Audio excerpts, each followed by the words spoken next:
She dominated the game. A certain automatic Hockey Hall of Famer. Hockey fans have been watching Hayley Wickenheiser since she burst onto the international hockey scene at the age of 15. In doing so, she became the youngest player ever to wear the maple leaf at a Worlds, as she helped Canada win gold at the 1994 IIHF Women's Championship. Over the next 20-plus years, her blend of size, speed, and skill helped the native of Shaunavon, Saskatchewan become one of the most dominating forces the women's game had ever seen. She won 7 IIHF golds in her remarkable career and is the all-time leading scorer in women's history. Hayley Wickenheiser loves to be in this situation. The crowd, the energy, a gold medal on the line. Hayley Wickenheiser was a star prior to 2002, but it was in Salt Lake City at the Winter Olympics that she became an icon. Wickenheiser scores! In 2006, in Torino, she elevated her game once again, winning her second straight tournament MVP and the country's second consecutive goal. Her most cherished victory, though, may have been in Vancouver at the 2010 Winter Games. She was selected to give the athlete's oath at the opening ceremony, and she finished off the games winning her 3rd gold medal in front of a passionate home crowd. Her last Olympics was the 2014 Games in Sochi, almost 20 years after making her Olympic debut at the 98 Games. Canada once again struck gold. No one in the history of women's Olympic hockey has more points than Hayley Wickenheiser.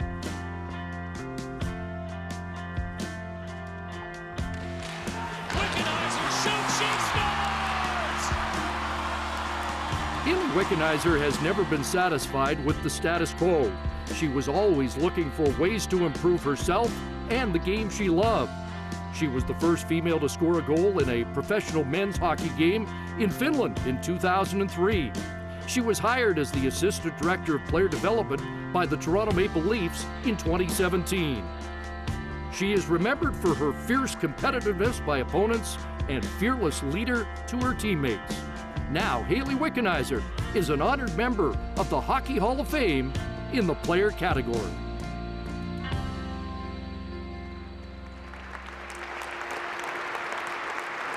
To present Hayley with her Hall of Fame plaque, 2010 inductee, Angela James.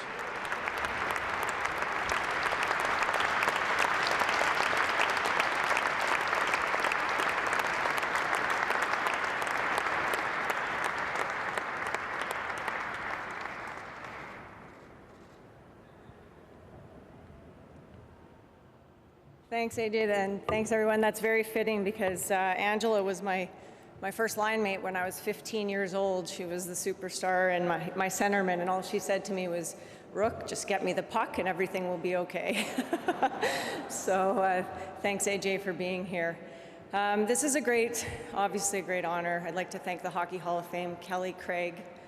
The staff at the Hall of Fame has followed the women's game for a long time, always being there to collect stuff from us through the years, and it really means a lot to have women included here as the 7th woman going in tonight. I'm also going in with some incredible hockey players, none of which I can say that I played with or was coached by. But over the last few days, I've got a chance to meet and get to know these guys a little bit, and a tremendous respect. Jimmy, I was talking to Sid the other day, and I was asking a little bit about you, and the words class, humor, and respect is what Sid talked about, and that's what I've seen from you since I've been able to meet you. And Guy is a right-handed centerman. I was a right-handed centerman. I watched you play against my beloved Oilers. I learned how to take face-offs, and I watched you block shots, and you taught me a lot about the game. Sergey, I sometimes quarterbacked the power play with the national team, and you were the guy that I watched to learn about that. Jerry, you're kind of the enemy there with on the American side. But I have to say that you staying back to coach your team the last 2 days and then come join us at the Hall of Fame is it's the kind of coach that I would want, and the dedication that you've had to the game all these years is incredible.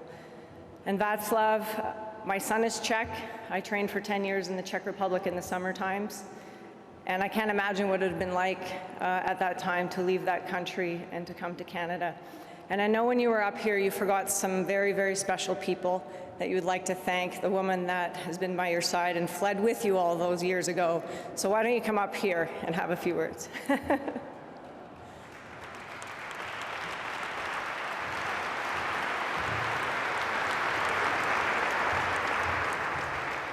This unusually, I'm so sorry. I show that my mind is incapable like my body. I thought it's going to be better, but again, I forgot a couple of things. One, I would like to thank you, all my friends, players which I played for in Czechoslovakia, all players from the national team all those years. They were great friends, great players. And I'm just ashamed I didn't mention that before, but even more, I feel so sorry I didn't do that. It is on my list. My beautiful wife, Marcela, she's here for me, and she's helping me in my life all the time. And I'm so sorry. I hope I'm going to get dinner tonight when I come back home. I'm telling you that any chance I have, I love you, and I appreciate everything you've done for me. I also would like to say I have 3 kids. Oldest son, Vashi, he lives in Los Angeles. My daughter, she lives and works in Hawaii. And my second daughter, she works and lives in Portland, Oregon. I love you guys. Sorry that your daddy is dumb.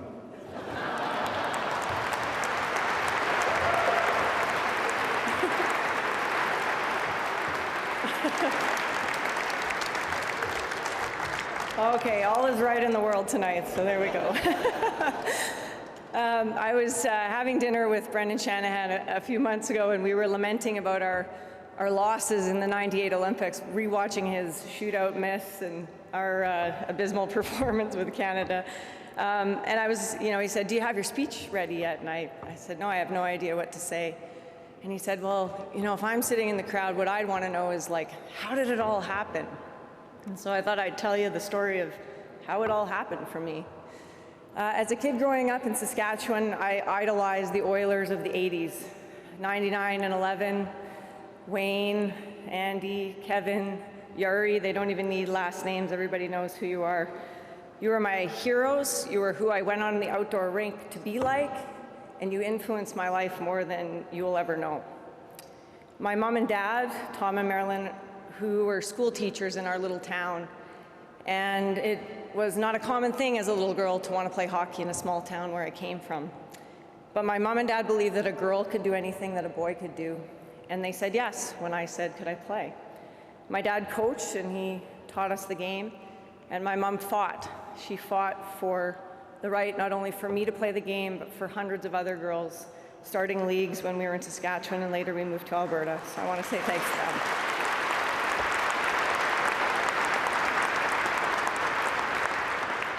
I have a younger brother, Ross, and my sister Jane, who's with me tonight. My brother didn't come because he's actually back home in Calgary helping to run my hockey festival while I'm here doing this thing. So it was always a family affair, and I dedicate tonight to you guys. I know, Mom and Dad, that I couldn't retire you or pay your house off. And every 4 years, for 20 years, you went into debt while we went to the Olympic Games. But tonight, maybe this is just a little something that we'll top it all off, and thank you for all the support. I grew up in a little town in Shaunavon, Saskatchewan, and it really did take a village to raise me. My mom and dad were there, but there were so many people in my community when it wasn't maybe popular or the right thing to let a girl play hockey who said, forget it, we're going to put her on the ice and let her play. And in the prairies, there was a lot of travel, cold winters and bus rides. I spent a lot of time on the bus.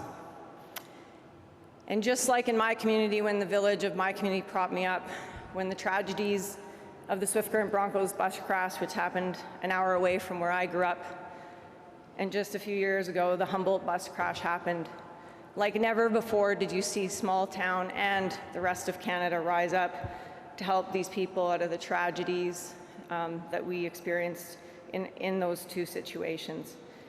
It was a village that pulled everyone through in the hockey community, and I think in the country, in the most profound ways. And I just want to say that I'm forever grateful, and that those two incidents and all the people involved will forever be in my heart, forever. I wanted to play the game so bad I didn't care what I had to endure. And looking back as a little girl at that time, it was a lot. I remember one time I went to a hockey school in Regina, Saskatchewan, and I was the only girl at the school, and they let me come to the hockey school, but there was no place for me to sleep because it was just for boys as a boarding school. But they did have one little room in the Regina Agrodome, and it was an usher's closet. And they said, if you want to stay here, you can stay, but you'll have to stay in the closet. And so my brother felt sorry for me, and so he and I jammed ourselves into this closet and slept there for a week so I could go to the hockey school. As I got a little older, I played Bantam AAA. I started to be good, and I was taking a spot of another boy, and people didn't really like that too much. And I remember I actually developed an ulcer because I wasn't nervous to get hit or to go on the ice. That's actually where I felt good. It was when I had to come to the rink and change in the bathroom and then walk through the lobby of all the parents and the comments and the harassment that I would often hear.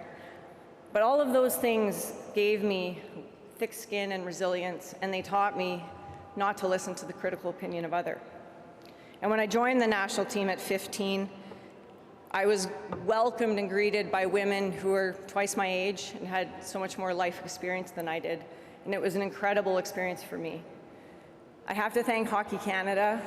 For 23 years, I had a platform. We all had a platform which to rise up and to represent the women's game, to go to the Olympics, and to keep propelling the sport forward.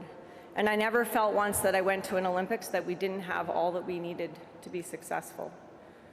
My life was really shaped by a lot of those women early on. I remember my first roommate, Margot Page, was a grade 10 math teacher, and I was a grade 10 math student. Feel bad for a 15-year-old roommate, not so much fun for her. But what I learned from those women is they gave up their careers, they fought for relevance, and instead of asking what the game could give them, they asked what they could give the game, and they changed my life forever.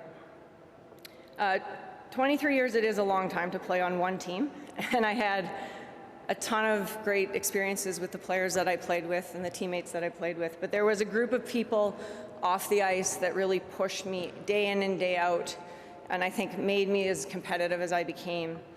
And I'd like to thank tonight Syl Corbett, Andy O'Brien, Daryl Belfry, Kelsey Andrews, James Gattinger, Martin Jelena, and Andrew Ferentz for pushing me to limits that I never thought I could ever achieve. The first Olympics that we lost was not a fun one, but the 4 after that we went on to win gold were some of the best experiences of my life that I'll hold very dear to my heart. And one of the greatest honors that I've ever had is to put on that Canadian jersey and to play for all of you, to play for the country. It is really, truly the greatest honor in my life. I think it's one thing to be the best in the world, but it's completely another thing to be the best for the world.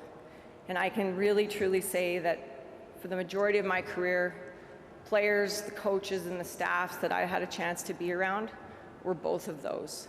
And playing for Canada offers you a very special opportunity to have that. Throughout all the hockey and all the ups and downs, there's been one constant in my career throughout my whole life. He's seen most of my hockey career. I don't know if he remembers it all, but it's my son, Noah. And I love you too, bud.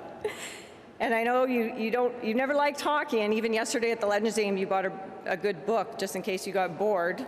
But I know that neither of us can deny that hockey's given us everything that we have in our lives. And isn't it ironic, in 2013 you had the chance when we went to that World Championships and it was your birthday, because I missed most of your birthdays for the World Championships.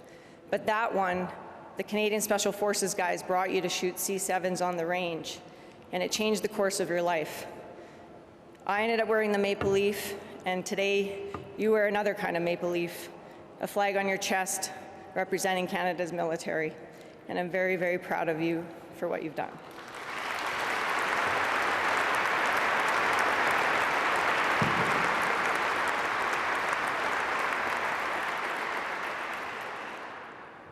As Jerry said, I'm grateful for all that hockey's given me. It's given me everything that I have in my life. I'm grateful that in 1998, my dear friend Bob Clark believed enough in me to bring me to the Flyers camps 98 and 99 and give me a chance to become a better hockey player, because he looked at me as just a hockey player. It had no doubt given me the opportunity a few years later to go and have a career playing men's hockey overseas. In my time in Europe, I really gained a true love and respect for the game overseas and the players, the quality and the style of players that the game has produced. I'm also grateful to the Toronto Maple Leafs, to Kyle and Brendan and the development staff that I work with every day for hiring me not because I was a woman, but because they think I'm good enough to help their hockey team. And I think we have come a long way in hockey. This week, in fact, this weekend marks the 10th year of the Canadian Tire WicFest, which is my hockey festival. And in those 10 years, we worked with 30,000 young female players from around the world. I love the game, I love the grassroots, and I love trying to develop the game around the world because that's what the women's game needs. I'd like to thank 3 people that have stuck with me for 18 years in my dream to develop this game. Kaylee Price, Rob Price, and Daden Kuzmarov, who were there, believed in this project when not a lot of others did. But mostly I'm proud today to stand in front of all of you and to say that my little nieces, Bryn and Addie, who are 5 and 6 years old, here today, if they decide to play hockey, that they can walk into a hockey rink anywhere in Canada with a hockey bag and a hockey stick over their shoulder, and nobody's going to look twice. They don't have to cut their hair short and run into the bathroom and try to look like a boy like I had to do to blend in. The road is just a little bit easier. So I want to thank everyone that made that road easier for me and is continuing to pave the way. And it's an honor to be here tonight. The game is truly for everyone. Thank you.